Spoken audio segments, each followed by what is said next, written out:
You see this video. This video is one of the reasons why I love America. There is nothing like when you want to contest. You come out and tell the people you want to govern, you want to rule, what you can do for them. You and your competitor will come out and debate.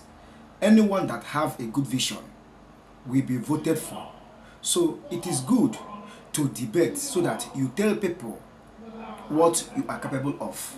And that is what we are going to watch in today's video, or what I want to share with you in this video. The 2024 American presidential debates between Donald Trump and Joe Biden. So this video is highly interesting. Make sure that you watch it from the beginning to the very end to enjoy the video. You will enjoy the video as much as you can. But before I proceed on this video, make sure that you hit the like button, subscribe to become a member of this channel, and turn on the bell so that anytime I upload a new video, it will notify you of my new upload. So between Donald Trump and Joe Biden, who are you supporting? Put it down in the comment section. Thank you for watching. Enjoy the video. Now, please welcome the 46th President of the United States, Joe Biden. Folks, how are you?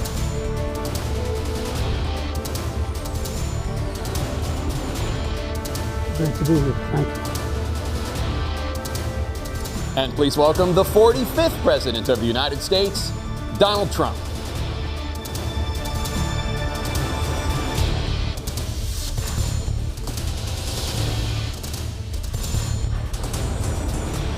President Trump, we will get to immigration later in this block. President Biden, I want to give you an opportunity to respond to this question about the national debt. He had the largest national debt of any president in a four-year period, number one.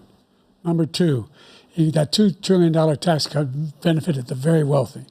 What I'm going to do is fix the tax system. For example, we have 1,000 billionaires in America. And what's happening? They're in a situation where they, in fact, pay 8.2% in taxes. If they just paid 24% or 25%, either one of those numbers, they'd raise $500 billion, I should say, in a 10-year period. We'd be able to wipe out his debt. We'd be able to help make sure that all those things we need to do, child care, elder care, making sure that we continue to strengthen our healthcare system, making sure that we're able to make every single solitary person eligible for what I've been able to do with the with the COVID. With dealing with everything we have to do with. Look, if we finally beat Medicare. Thank you, President Biden. President Trump?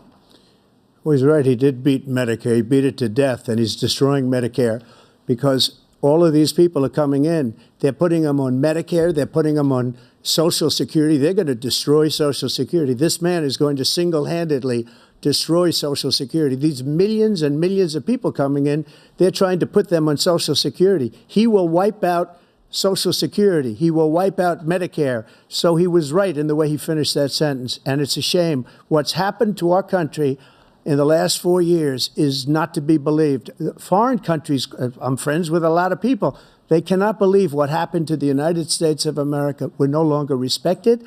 They don't like us. We give them everything they want, and they think we're stupid. They think we're very stupid people.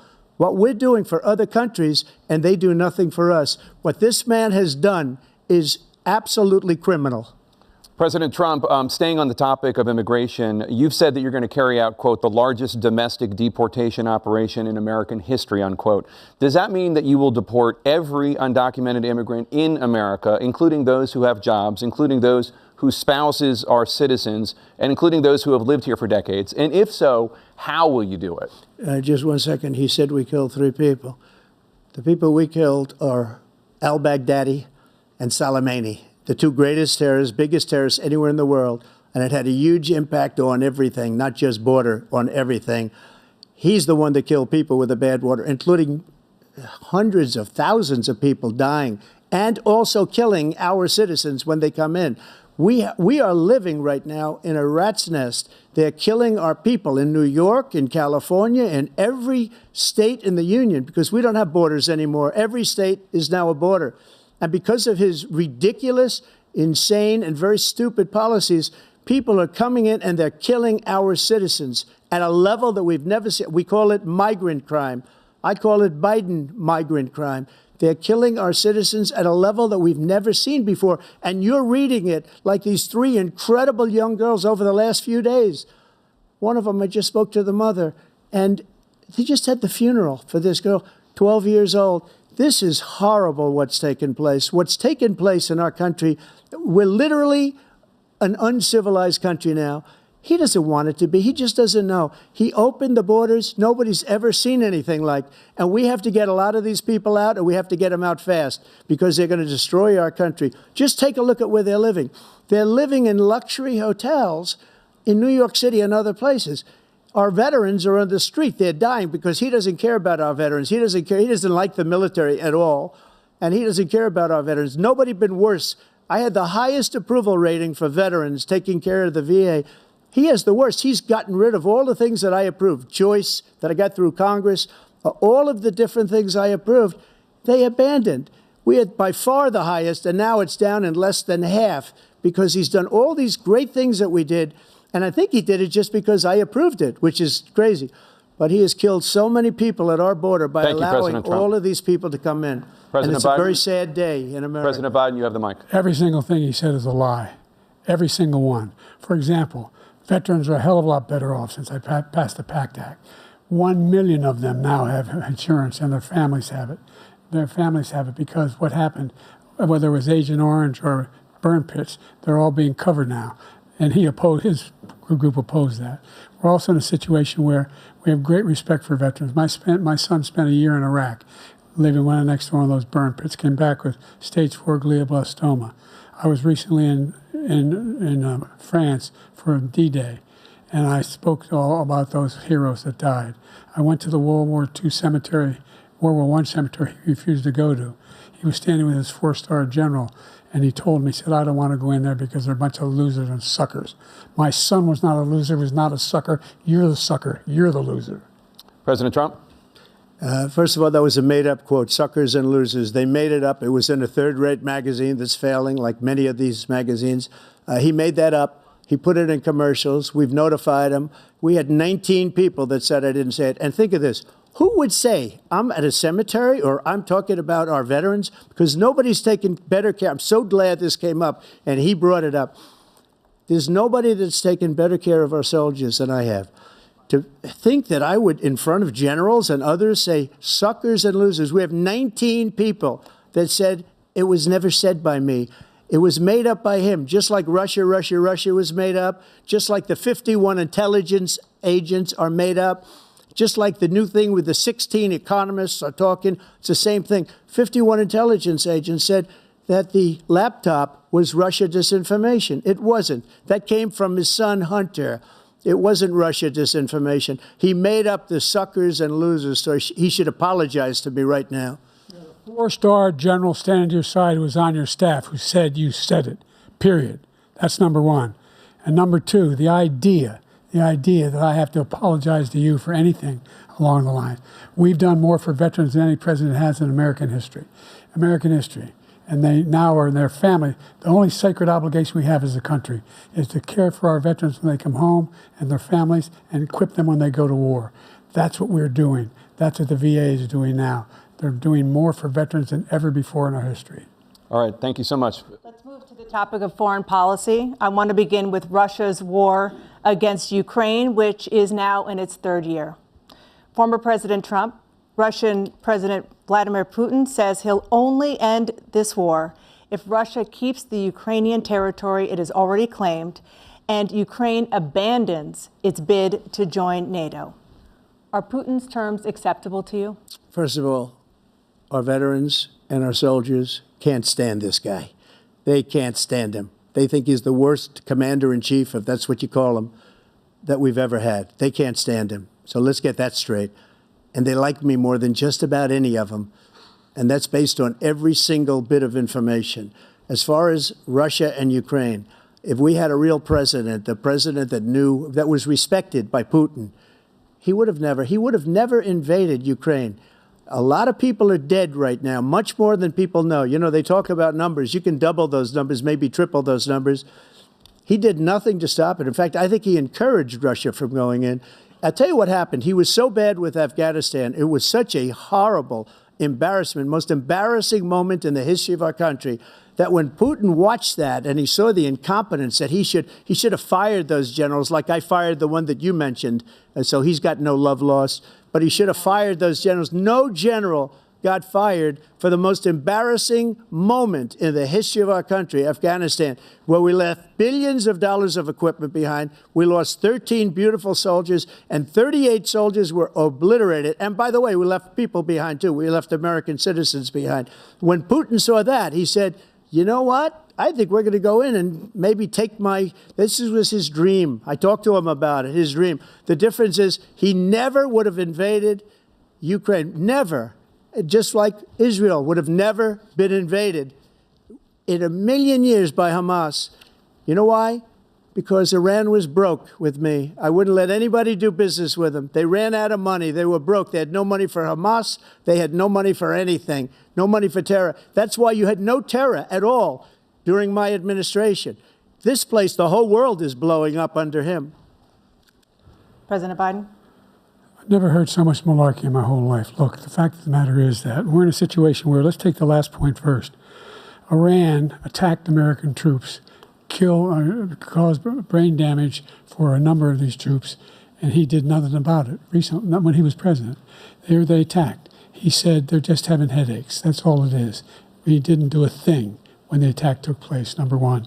Number two, we got over 100,000 Americans and others out of Afghanistan during that airlift.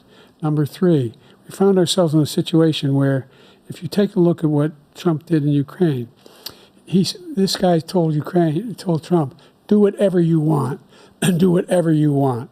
And that's exactly what Trump did to Putin, encourage him, do whatever you want. And he went in. And listen to what he said when he went in. He was going to take Kyiv in 5 days, remember? Because it's part of the old Soviet Union. That's what he wanted to reestablish. Kyiv, and he in fact didn't do it at all. He wasn't able to get it done, and they've lost thousands and thousands of troops, 500,000 troops. Former President Trump, Russian President Vladimir Putin says he'll only end this war if Russia keeps the Ukrainian territory it has already claimed and Ukraine abandons its bid to join NATO. Are Putin's terms acceptable to you? First of all, our veterans and our soldiers can't stand this guy. They can't stand him. They think he's the worst commander-in-chief, if that's what you call him, that we've ever had. They can't stand him. So let's get that straight. And they like me more than just about any of them. And that's based on every single bit of information. As far as Russia and Ukraine, if we had a real president, the president that knew, that was respected by Putin, he would have never invaded Ukraine. A lot of people are dead right now, much more than people know. You know, they talk about numbers. You can double those numbers, maybe triple those numbers. He did nothing to stop it. In fact, I think he encouraged Russia from going in. I'll tell you what happened. He was so bad with Afghanistan. It was such a horrible embarrassment, most embarrassing moment in the history of our country, that when Putin watched that and he saw the incompetence, that he should have fired those generals, like I fired the one that you mentioned, and so he's got no love lost, but he should have fired those generals. No general got fired for the most embarrassing moment in the history of our country, Afghanistan, where we left billions of dollars of equipment behind. We lost 13 beautiful soldiers, and 38 soldiers were obliterated. And by the way, we left people behind, too. We left American citizens behind. When Putin saw that, he said, you know what? I think we're going to go in and maybe take this was his dream. I talked to him about it, his dream. The difference is he never would have invaded Ukraine, never. Just like Israel would have never been invaded in a million years by Hamas. You know why? Because Iran was broke with me. I wouldn't let anybody do business with them. They ran out of money. They were broke. They had no money for Hamas. They had no money for anything, no money for terror. That's why you had no terror at all during my administration. This place, the whole world is blowing up under him. President Biden? I've Never heard so much malarkey in my whole life. Look, the fact of the matter is that we're in a situation where, let's take the last point first. Iran attacked American troops, caused brain damage for a number of these troops, and he did nothing about it. Recently, not when he was president. They attacked. He said they're just having headaches. That's all it is. He didn't do a thing when the attack took place, number one.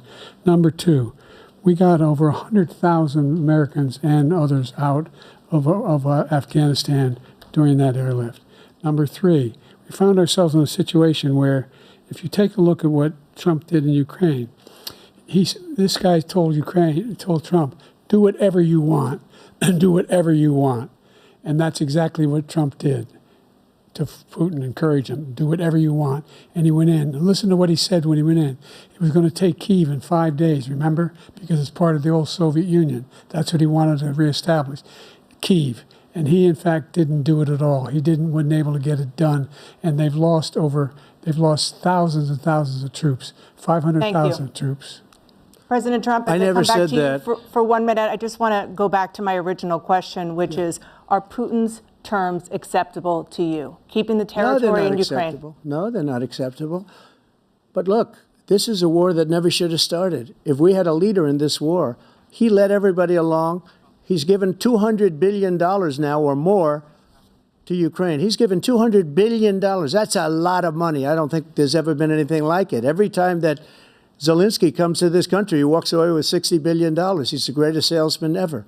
And I'm not knocking him. I'm not knocking anything. I'm only saying the money that we're spending on this war, and we shouldn't be spending, it should have never happened. I will have that war settled between Putin and Zelensky as president-elect before I take office on January 20th. I'll have that war settled.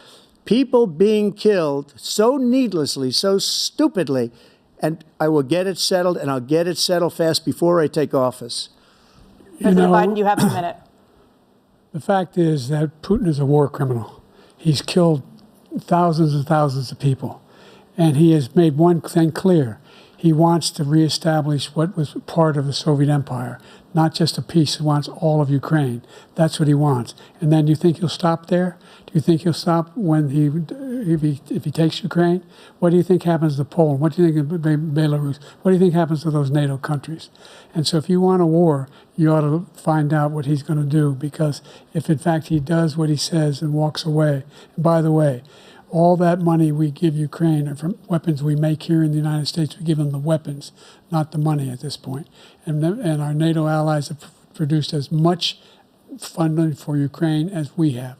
That's why we're strong. Former President Trump, I want to ask you about January 6, 2021. After you rallied your supporters that day, some of them stormed the Capitol to stop the constitutionally mandated counting of electoral votes. As president, you swore an oath to, quote, preserve, protect, and defend, unquote, the Constitution.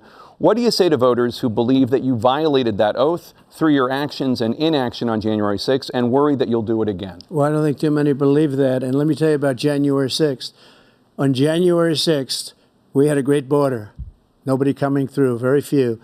On January 6th, we were energy independent. On January 6th, we had the lowest taxes ever. We had the lowest regulations ever. On January 6th, we were respected all over the world. All over the world, we were respected. And then he comes in, and we're now laughed at. We're like a bunch of stupid people. What happened to the United States' reputation under this man's leadership is horrible, including weaponization, which I'm sure at some point you'll be talking about, where he goes after his political opponent because he can't beat him fair and square. You have 80 seconds left. My question was, what do you say to those voters who believe that you violated your constitutional oath through your actions and inaction on January 6, 2021, and worry that you'll do it again? Well, I didn't say that to anybody. I said peacefully and patriotically. And Nancy Pelosi, if you just watched the news from 2 days ago, on tape to her daughter, who's a documentary filmmaker, they say, but she's saying, oh, no, it's my responsibility. I was responsible for this. Because I offered her 10,000 soldiers or National Guard, and she turned them down. And the mayor in writing, by the way, the mayor, in writing, turned it down, the mayor of D.C. They turned it down. I offered 10,000 because I could see I had virtually nothing to do. They asked me to go make a speech. I could see what was happening. Everybody was saying they're going to be there on January 6th. They're going to be there. And I said, you know what? There's a lot of people coming. You could feel it. You could feel it too, and you could feel it. And I said, they ought to have some National Guard or whatever. And I offered it to her. And she now admits that she turned it down. And it was the same day she was, I don't know, she can't be very happy with her daughter because it made her into a liar. She said, I take full responsibility for January 6th. President Biden? Look, he encouraged those folks to go up on Capitol Hill, number one. I sat in the dining room off the Oval Office. He sat there for 3 hours watching, begging, being begged by his vice president and a number of his colleagues on the Republican side as well to do something, to call for a stop, to end it. Instead, they talked about these people being patriots and great patrons of America. In fact, he says he'll now forgive them for what they've done. They've been convicted. He says he wants to commute their sentences and say that no. But he went to every single court in the nation. I don't know how many cases, scores of cases, including the Supreme Court. And they said, no, this guy is responsible for doing what was done. He did do a damn thing. And these people should be in jail. And they should be the ones who are being held accountable. And he wants to let them all out. And now he says if he loses again, such a whiner that he is, that it could be a bloodbath. Thank you, President Biden. President Trump? What they've done to some people that are so innocent, you ought to be ashamed of yourself. What you have done, how you've destroyed the lives of so many people. When they ripped down Portland, when they ripped down many other cities, you go to Minnesota, Minneapolis, what they've done there, with the fires all over the city. If I didn't bring in the National Guard, that city would have been destroyed. When you look at all of they took over big chunks of Seattle. I was all set to bring in the National Guard. They heard that, they saw them coming, and they left immediately. What he said about this whole subject is so off. Peacefully patriotic. One other thing, the Unselect Committee, which is basically two horrible Republicans that are all gone now out of office, and Democrats, all Democrats, they destroyed and deleted all of the information they found because they found out we were right. We were right. And they deleted and destroyed all of the information. They should go to jail for that. If a Republican did that, they'd go to jail. Thank you, President Trump. President Biden, I want to give you a minute. The only person at this stage is a convicted felon is the man I'm looking at right now. And the fact of the matter is, what he's telling you is simply not true. The fact is that there was no effort on his part to stop what was going on up in Capitol Hill. And all those people, every one of those who were convicted, deserves to be convicted. The idea that they didn't kill somebody, just went in and broke down doors, broke the windows, occupied offices, turned over desks, turned them over statues. The idea that those people are patriots? Come on. When I asked him the first two debates we had, the debates we had first time around, I said, will you denounce the Proud Boys? He said, no, I'll tell them to stand by. The idea he's refusing, will you denounce these guys? Will you denounce the people we're talking about now? Will you denounce the people who attacked that Capitol? What are you going to do? I'm going to give you a minute, President Trump, for a follow-up question I have. After a jury convicted you of 34 felonies last month, you said if reelected, you would, quote, have every right to go after, unquote, your political opponents. You just talked about members of the Select Committee on January 6th going to jail. Your main political opponent is standing on stage with you tonight. Can you clarify exactly what it means about you feeling you have every right to go after your political opponents? Well, I said my retribution is going to be success. We're going to make this country successful again, because right now it's a failing nation. My retribution is going to be success. But when he talks about a convicted felon, his son is a convicted felon at a very high level. His son is convicted, going to be convicted probably numerous other times. Should have been convicted before, but his Justice Department let the statute of limitations lapse on the most important things. But he could be a convicted felon as soon as he gets out of office. Joe could be a convicted felon with all of the things that he's done. He's done horrible things. All of the death caused at the border, telling the Ukrainian people that we're going to want $1 billion or you change the prosecutor.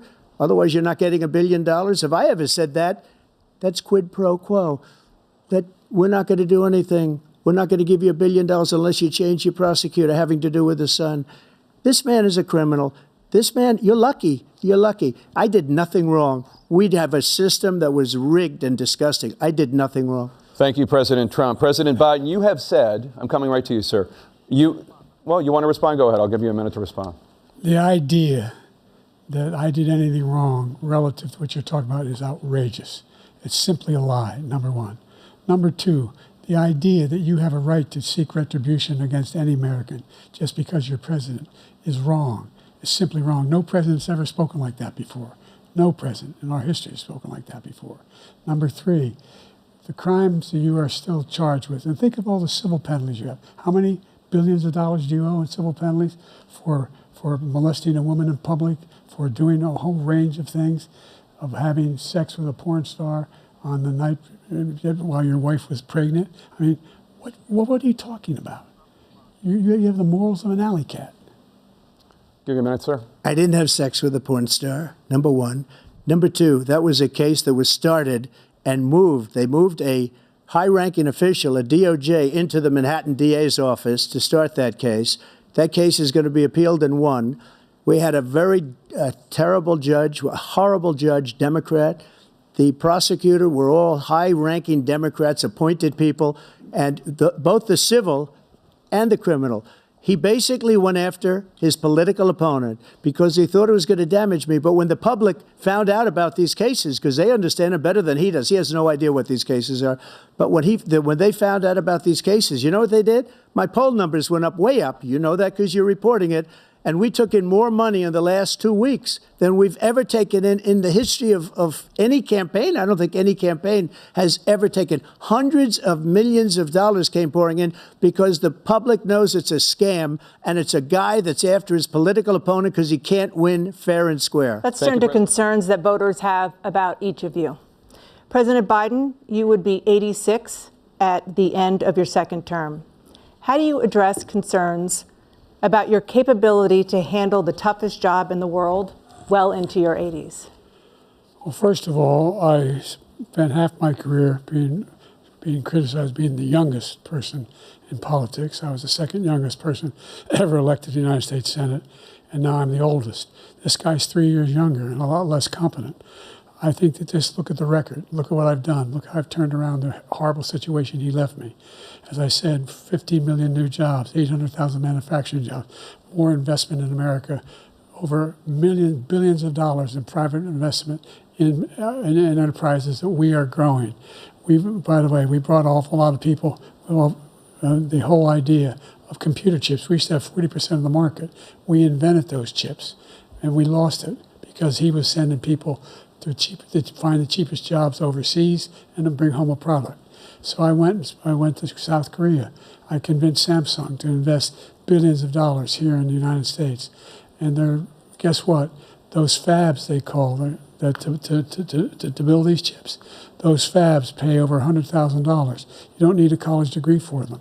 And there's billions, about $40 billion already being invested and being built right now in the United States, creating significant jobs for Americans from all over the world. President Biden, you have 40 seconds left. Would you like to add anything? Yeah, I would. The idea that somehow we are this failing country. I never heard a president talk like this before. We're the envy of the world. Name me a single major country president who wouldn't trade places with the United States of America for all our problems and all our opportunities. We're the most progressive country in the world in getting things done. We're the strongest country in the world. We're a country in the world who keeps our word, and everybody trusts us, all of our allies, and those who he coddles up to, from Kim Jong-un, who he sends love letters to, and Putin, etc. They don't want to screw around with us. Thank you. Former President Trump, to follow up, you would be 82 at the end of your second term. What do you say to voters who have concerns about your capabilities to serve? Well, I took 2 tests, cognitive tests. I aced them, both of them, as you know. We made it public. He took none. I'd like to see him take one, just one, a real easy one. Like go through the first 5 questions. He couldn't do it. But I took 2 cognitive tests. I took physical exams every year.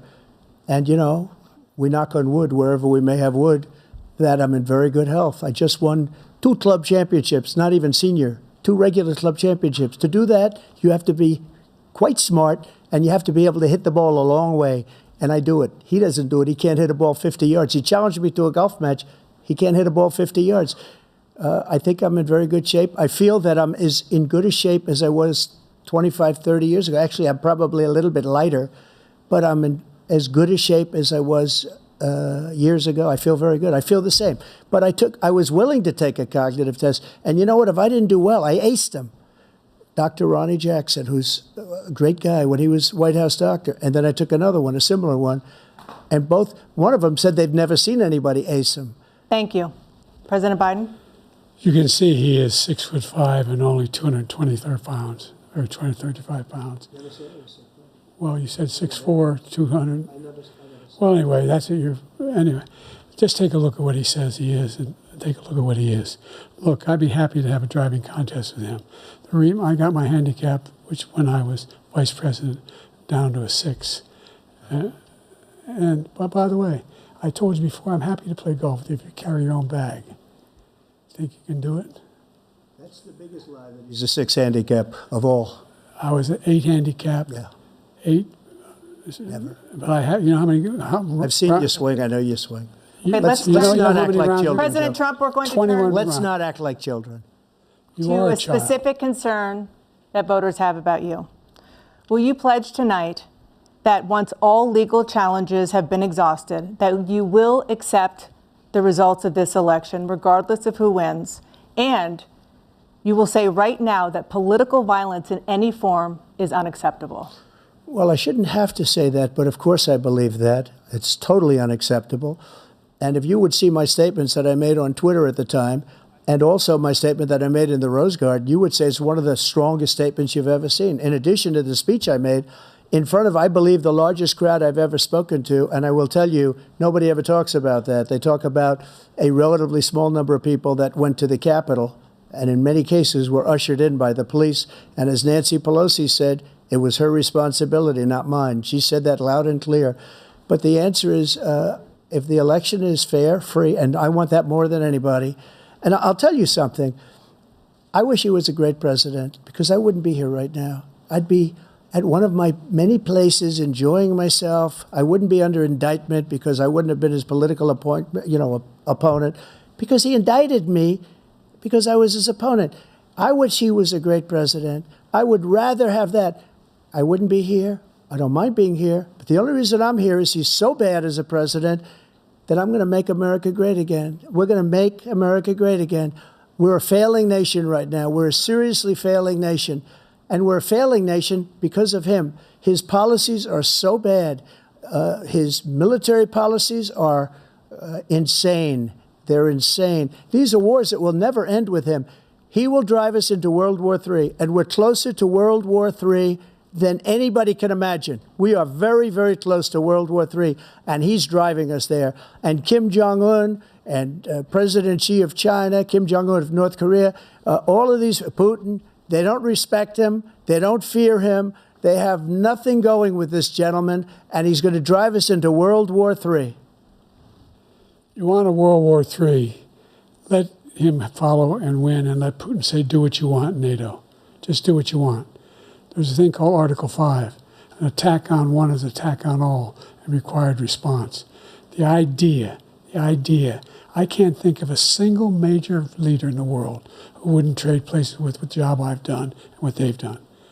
Because we are a powerful nation. We have wonderful people. It's because of the people, not me. It's because of the American people. They're capable of anything, and they step up when they're needed. And right now, we're needed. We're needed to protect the world because our own safety is at stake. And again, you want to have a war, just let Putin go ahead and take Kyiv, make sure they move on, see what happens in Poland, Hungary, and other places along that border. Then you have a war. President Trump, as I come back to you for a follow-up, the question was, will you accept the results of this election, regardless of who wins? Just to finish what he said, if I might, Russia, they took a lot of land from Bush. They took a lot of land from Obama and Biden. They took no land, nothing from Trump, nothing. He knew not to do it. He's not going to play games with me. He knew that. I got along with him very well, but he knew not to play games. He took nothing from me. But now he's going to take the whole thing from this man right here. That's a war that should have never started. It would have never started, ever, with me. And he's going to take Ukraine. And, you know, you asked me a question before, would you do this with... He's got us in such a bad position right now with Ukraine and Russia, because Ukraine's not winning that war. He said, I will never settle until such time. They're running out of people. They're running out of soldiers. They've lost so many people. It's so sad. They've lost so many people, and they've lost those gorgeous cities with the golden domes that are 1,000 years old, all because of him and stupid decisions. Russia would have never attacked if I were President Trump, president. the question was, will you accept the results of the election, regardless of who wins? Yes or no, please. If it's a fair and legal and good election, absolutely. I would have much rather accepted these, but the fraud and everything else was ridiculous. And if you want, we'll have a news conference on it in a week, or we'll have another one of these in a week. But I will absolutely, there's nothing I'd rather do. It would be much easier for me to do that than I'm running again. I wasn't really going to run until I saw the horrible job he did. He's destroying our country. I would be very happy to be someplace else, in a nice location someplace. And again, no indictments, no political opponent stuff, because it's the only way he thinks he can win. But unfortunately, it's driven up my numbers and driven them up to a very high level because the people understand it. Well, let's see what your numbers are when this election is over. Let's see. You're a whiner. When you lost the first time, you continued, you appealed and appealed to courts all across the country. Not one single court in America said any of your claims had any merit, state or local, none. But you continue to provoke this lie about somehow there's all this misrepresentation, all this stealing. There is no evidence of that at all. And I tell you what, I doubt whether you'll accept it because you're such a whiner. The idea, if you lose again, you accepting anything, you can't stand the loss. Something snapped in you when you lost the last time.